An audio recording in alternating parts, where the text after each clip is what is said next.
Vedare tinokuchingamidzai zvekare kune chimwe chirongwa pano paZim Facebook Secrets and Confessions. Tadzoka zvekare nemamwe mamessages. Regedzai tibva tapinda mumamessages edu atadzoka takakubatirai. Message yedu yekutanga yakamira sekudai so: hanzi makadi zvenyu mukoma, ndinokumbirawo kuti munge muchindiposterawo nyaya yangu makavikawo chitupa changu. Mukomana ininiwo ndiri mudzimai uye zvekare ndine makore 39 years kuberekwa. Apo pandainge ndichiri ne21 years ekuberekwa ndakabva ndachizopiwa umwe mushonga nevamwe gogo vangu, ndokubva vachizonditi kana ukatora mushonga uyu unounyika mumvura obva wachizoomesa. Mushure mekunge wauomesa unofanira kuti unge uchizoita mazuva 3 uchigeza usingashandise sipo. Mvura yacho iyoyo ndiyo yaunenge uchizoshandisa pakubika, uchipota uchimuisira mushonga uyu. Saka wainge uri mushonga wemupfuhwira kuti iye ange achizonyanya kundida, because ainge ava kubata mari, ainge ava kuwirirana nomwe mufesi uyo aita zvokutenga gold achitengesa. Saka dzimwe nguva aikwanisa kutobatiswa goridhe iroro. Zvino wangu murume nehungwaru aibva achizoenda obva achizonotengesa goridhe iroro kuna umwe muchina at a higher price, obva amhanya obva anotenga rimwe goridhe zvekare. Hameno chimwe chitsotsi chaingoita so chainge chisinganzwisisiki. Saka mukomanashi gogo pavakanditi murume kana akagara aita mari unofanira kuti unge uchizoisa ruzhowa nekuti hakuna mukadzi anozomuramba. Mukoma paakazoti one day painge pari pakati peusiku ndokubva areceiva imwe call. Mukomanashi akangodavira ndokubva aramba arezi. Takanetsana because pose apa aiti kana akafonerwa obva ataura nemunhu uyayo kana kutoisa paloudspeaker chaipo. Dzimwe nguva aikwanisa kutonditi davira call, but ipapo pandakamubvunza kuti komuri kumbotaura nani, ndokubva aramba zvake akanyarara. Ndikadzokorora zvekare akabva ati hei uri kundiitira noise, ndikuda kurara. Ndokubva tachizotanga kunetsana. Ndikabva ndatoona kutoti marriage yangu yainge yatopinda pama1. So mukomana shi ndakabva ndachizotaura nagogo ndokubva ndavaudza zvose izvo zvainge zvava kuitika. Vakabva vanditi handiti ndakakuudza here kuti kana murume akagara aita mari zvinenge zvava kutoda kutoti iwewo unge uchizoisawo ruzhowa. Zvino chitora mushonga uyu. Mukoma ndakabva ndagamuchira mushonga uya ndokubva ndaita saizvozvo ndikaunyika mumvura kwava kuomesa. Ndikabva ndaita mazuva 3 ndichigeza. Ndaiti kana ndapedza kugeza paya ndobva ndatora mvura iyo yandinenge ndashandisa pakugeza ndobva ndachizomwaya mushonga uya kuri kupfuwira wangu murume. Zvadaro mukomana shi ndakabva ndachiona kuti munhu ainge ava kundida zvechokwadi. Kana mari iyo yandainge ndava kumbonyimwa ndainge ndava kupiwa mari yose mukomanashi, uye zvekare ndainge ndava kupiwa rudo rwepamusoro-soro. Zvino nerimwe zuva mukoma akatoti akagara ega zvake ari panze. Ndakati ndapedza kubika machips ndokubva ndatumidzira mwana nemachipsi aya nedrink. Ndikabva ndati enda unopa baba vako. At that time tainge tichigara nemwana wake musikana, my step daughter. So akazoti achibva kuya akabvako achimhanya akabva ati dedi vari kuti vari kunzwa dzungu. So I just thought kuti sezvo the previous night akarara achiti iye ainge achinzwa dzungu, ndikati zvimwe kuda maybe ainge achiri akabatwa nebhabharasi, because akangorara achingonwa chete apa at the same time achiti ndiri kunzwa dzungu. Mukomanashi ndakaignora kudzamara mwana azodzoka zvekare akabva ati mama dedi vari kukambaira pasi vari kuti havasi kuona. Pandakabuda panze mukoma ndopa akabva ati ndiri kunase kunge nyika iri kutenderera mudzimai wangu. Ndokubva ndachizomubata ruoko kwava kupinda mumba ndichitoona kutoti nyaya yacho yainge yatokora muto, zvinhu zvainge zvatova serious.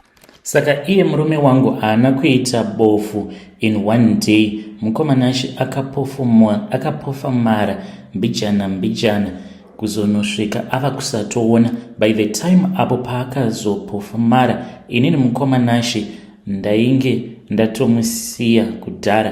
Pandakaona munhu ava kusakwanisa kusashanda, ava kusakwanisa kuenda kubasa, ndakamboshingirira. Tikatomboendawo even kana magaya tikatobhadhara dzimwe mari dzainge dzichidiwa. Situation haina kana kumbochinja. Saka vamwene vangu vakabva vachizoti sezvo tainge tava kusakwanisa kubhadhara renti yemutauni taifanira kuti tinge tichienda kumusha kwaChiota.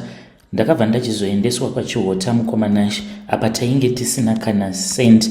Ndo pandakabva ndaona kuti life yeparuzevha inorwadza. Mukomanashi ndakagarako kuruzevha kuya ndo pandakaona kuti ndainge ndichitongotambisa nguva yangu. Ndikabva ndachizomutiza, ndakamutiza mukomanashi, ndakangobuda ndichita sekunge munhu ari kuenda kunochera mvura kiki. Ndakatora bhaketi rangu apa ndainge ndarongedza handbag, ndokubva ndaisa handbag nedzimwe hembe dzangu mubhaketi muine chisecho zvekare. Ndakaita zvekutsindira ndikabva ndati mama ndava kumboenda kunochera mvura. Apa kwainge kuchiri makuseni ndainge ndava nomumwe dhiraivha uyo wandainge ndichidanana naye. Apa mari ndainge ndisina, saka nadhiraivha uyu takatanga kudanana pafoni mushure mekunge mama vamubatisa 10 US because zvinhu zvainge zvakaoma. Akandibvunza akanditi, iwe naiwe imbori nhamo yakaita sei yekuti amai vako vanosvika pakukutumidzira 10 US kubva kuHarare? Ndikamuudza situation yangu, andobva anditi iwewe ndinoda kutokuita mukadzi wangu. So ndakaronga naye, akabva anditi bhazi ravo rainge richisimuka makuseni kuma 7 AM. So ndakamukira makuseni mukoma ndichita sekunge munhu ari kuenda kunochera zvake mvura. Ndikabva ndanogeza kurwizi, ndikapoda zvimabhaketi zviya, ndikabva ndachizozvirasa. Kwakadaro kwava kumhanya. Komanashi apa munhu ainge ungondifonera chete, madam muripi tinofanira kuti tinge tichisimuka nawo. Ndakasvika kuya mukomanashi tsvodi same time nekutombundikirwa. Ndokubva ndapinda mubhazi. Apa ndakafamba zvangu ndakagara pamothers seat front view baba. Ndokubva ndachizosvika angu muHarare ndikapiwa kamari kangu. Takazonoonana zvedu after a couple of days kune imwe lodge because iye ainge aine mukadzi wake. So ndo zvakaitika ipapo mukomanashi. Pandakazoudza gogo kuti ndo zvakaitika mushure mekunge ndapa murume wangu mupfuwira mushonga uyo wavainge vandipa, mukomanashi kusvika pari nhasi gogo ava havatombotaudzani neni. So handizivi kuti ivo vakandiitira utsinye here kana kuti zvakangoitikawo zvinhu zvikabva zvazongoendawo nepamwe. Kana mukaposta nyaya yangu kundizivisei, ndichange ndichizotevererawo ndiri mucomment section. If someone ask me kuti kana kuri kunzi if you were asked to do this will you do it again, kwete mukomanashi, I will never do it again. Mupfuwira, kupa umwe munhu mupfuwira chinhu chakashata chaizvo because hauzivi kuti mushonga uyu wauri kupa munhu wauri kudanana naye, mushonga iwoyo unokwanisa kuzomuita sei zvakazoitika kumurume wangu. Unfortunately ndakabva ndachizomutiza. Kune angada here kuti ange achigarirawo nhamo paruzevha kana nemihuka yaiwo, asi ndinoti mupfuwira mukuru rudo, hakuna chinokunda rudo. Vedare ndo message iyo yandakatumidzirwa ichibva kuna vanzvadzi vedu. Ngatizamei kuti tinge tichitaura navo vanzvadzi vedu avo mucomment section pakaipa. Zvimwe kuda makanzwirwa godo nagogo venyu pavakaona kuti murume wenyu ainge ava kuita mari. Vedare munozvionawo sei? Ngatizamei kuti tinge tichitaura navo mucomment section. Rekedzai tibva taenda panyedu inotevera. Nyedu inotevera yakamira sekudai so. Hanzi makadi zvenyu mukoma, ndinokumbirawo kuti muke muchindiposterawo nyaya yangu makavika chitupa changu. So my wedding day is set but ndakaona my fiance achiita bonde neshamwari yangu. Should I leave or stay? And ndakatoona mavideos awa by mistake and zvinhu izvi mukoma zvichiitika muone zvenyu.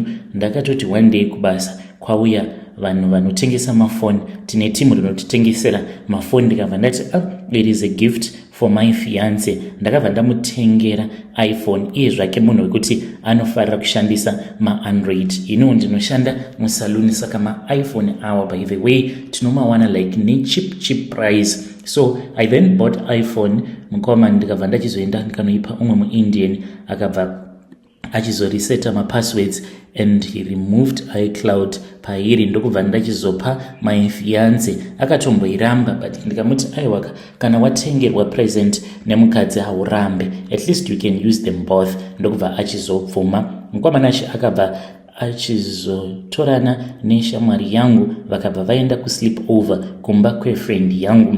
Apa ari kutofanira kutoti anga achizotoperekedzawo pamuchato wangu. So these people mukoma vakabva vachizotorana maselfi nevidhiyo. Saka iye akangodilita, haana kuzoziva kuti kutori nerimwe folder rekuti you can go there obva wachizonyatsokudilita zve zvekuti unobva wachizoisa password so that it can be completely deleted. Ndo kwainge kuine mavideos awo andakaona. I saved them back ndikabva ndamachengeta. Right now mwoyo wangu uri kurwadza, handina wandanga ndati ndaudza, because this man that I am dating, I felt as if he was a blessing in my life. Mukomana nashi akasangana neni ndisina kana birth certificate uye zvekare ndisitomborina kana chandainge ndiinacho, nekutiwo amai vangu vakashayika apo pandainge ndichiri mwana mudiki, saka uyo ainge achikwanisa kuzondibatsira painge pasitomborina. So he made sure kuti ndazozivawo baba vangu vakavatsvaka uye zvekare ainge achindibatsira kufambira nyaya dzekuti ndike ndichizowana birth certificate chitopa kuzonosvika papassport. Kutaura kudai, so ndiye ari kutoendesa masiblings angu kuuniversity. So nevidhio iro randakaona mufoni ndoita sei, should I just let it go? Should I just tell myself kuti shamwari yangu ndiye benzi, because I am going to become my fiance's wife and she is just going to look like a prostitute? Ndodi iko naive dare, please tell me. I have been doing a lot of research by internet, saka pane mamwe mawebsite awo iwo anoti murume dzimwe nguva before asati achata anokwanisa kumboita zvinhu zvakadaro, because he will be trying to enjoy before he gets committed. Is it true? Kune vamwe varume avo vakachata ndozvavakatanga vaita here? Is this something that will never happen again according to what I read on Google? Kana mukaposta nyaya yangu ndizivisei, ndichange ndichizotevererawo ndiri mucomment section. It will utterly destroy me if it ever happens kuti ndo zvinenge zvaitika izvozvo. Hey vedare, ndo message iyo yandakatumidzirwa ichibva kuna ndo message yandakatumidzirwa ichibva kuna vahanzvadzi vedu. I think muri kuzvinyepera vahanzvadzi. Zvose izvo zvamuri kuudzwa neGoogle, I think muri kunyeperwa henyu, asi ngatizamei kuti tinge tichivabatsirawo mucomment section, because if it has happened before, I think it will happen again and again and again and again. Ngatizamei kuti tinge tichitaura naye mwanasikana uyo mucomment section. Rekedzai tibva taenda panyedu inotevera. Nyedu inotevera yakamira sekudai so. Hanzi makadi zvenyu mukoma, ndinokumbirawo kuti munge muchindiposterawo nyaya yangu makavika chitupa changu. Ininiwo ndiri mudzimai uye zvekare ndina makore 33 years ekuberekwa. Ndakaroorwa uye zvekare ndiri mukadzi wechinumber 4. Murume wangu iye ane makore 65 years. But one thing that I have noticed about him is that iye haadyi chikafu parufu, saka runyerekupe rumwe rwandakanzwa nderwekuti hanzi imhiko dzawo. Mukomana nashi ndainge ndigerewo kuSouth Africa, ndainge ndisingatombofungidziri kuti ndikazosvikawo pakuroorwa nemunhu mukuru kudai kwandiri akandisiyawo ne30 something years. Asi zvakazongoitikawo ndezvekuti mukufamba umu one day ndakati ndaenda hangu kuMacro, ende muone zvenyu ndainge ndichitoda 2-plate gas stove.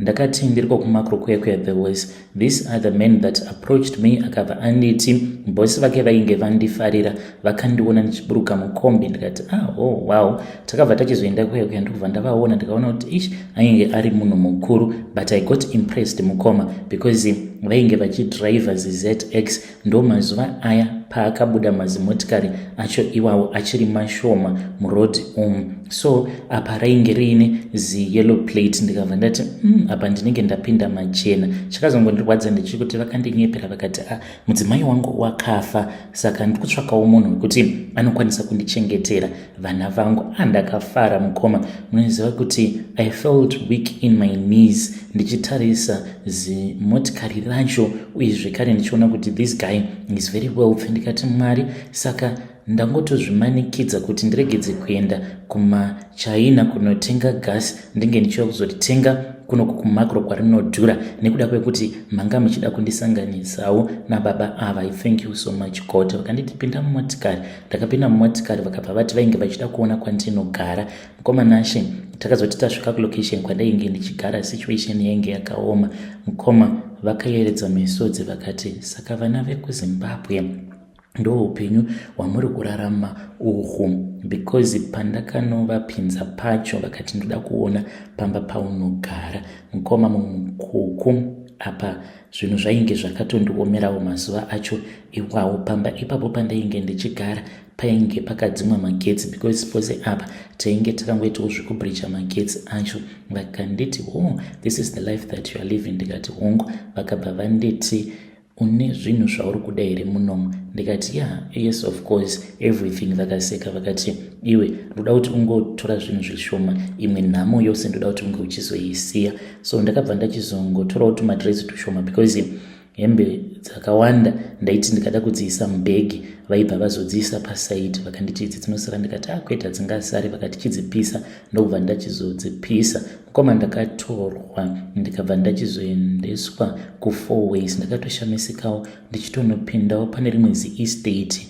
Ndava kusvika pamba pavo vakabva vanditi panapa ndipo pandinongotiwo pamba, asi most of the times pano panenge pasina kana munhu, saka iwewo wava kumbosara uchigara panapa. Mukoma Ashe, ndokubva ndatanga kugara ku4 Ways kuya apa, kutoti ungochitobuda gate. Kunyange vari kuZimbabwe ndaitovafonera first, vobva vafonera masecurity kuti ndike ndizovhurirwa gate. Apa vainge vachingondigadzirira pekuti ndike ndichizogara kuZimbabwe. Iwekani ndakazoti ndauyawo kuHarare. Mukoma Ashe, ndakashamisika. Ini ndakatofungidzira kutoti zvimwe kuda tainge tichiri muSouth Africa. Ndakatokwirawo ndege kubva kuSouth Africa tichingonomburuka. Mukoma Ashe, ndichitopinzwa mune imwe motikari. Zviya zvekunzi Harare ine tsvina, ine mavhenda yakaita sei, mapotholes. Ivo vanhu vane mari vane nzvimbo dzavo dzekuti kungobva kuAirport Street wakananga kumasuburbs hauna kana pothole raunomboona, kutoita sekunge maybe utori zvako kana kuSouth Africa. Paya ndakasvika ndikabva ndachizopiwa maintroductions. Mukoma Ashe, mushure mekunge ndapiwa maintroductions, vana amai guru vainge varipo. Ndokubva ndachizonzi ndaifanira kuti ndinge ndichigarapo pamba apa, vakamirira kuti vange vachizoenda kunondiroora. Ndikatotanga kutotamba roora paya. So kusvika pari nhasi Mukoma Ashe, ndigere navo baba ava. I then found out kuti vane vamwe vakadzi, asi pane mari Mukoma Ashe, unongotsamwawo zvemaminutes. But ndakati ndakatsamwa kudaro ndokubva ndapiwa makey emotikari. Rikanzi motikari yako iyo. Ndikati handina license. Vakabva vanditi saka yava motikari yatsano. Kunyange wakatsamwa sei, wakagumbuka, uchitanga kufunga kuti saka mwana wamai vangu ava kutotanga kutofamba nebenzi. Mukoma ndakabva ndatanga kunyemwerera paya, ndakapfugama. Kana vana amai guru vakaseka vakati, hey, mari ine chitema. So what has disturbed me is that ndakazongonzwawo nerunyere kupi kuti murume uyu wekwangu akabata, uye ndidzo mhiko dzake. Ini handitotendedzwi kumupa zvokudya uye zvekare kumubikira. Kunyange paakanditora ndichiri kuSouth Africa ndainge ndisingatombomubikiri kana kuita sei. Kana mukapostawo nyaya yangu ndizivise, ndichange ndichizotevererawo ndiri mucomment section. Vedare ndo message iyo yandakatumidzirwa ichibva kuna vahanzvadzi vedu. Zvokwadi mari ine chitema. Ngatizamei kuti tinge tichitaura navo mucomment section.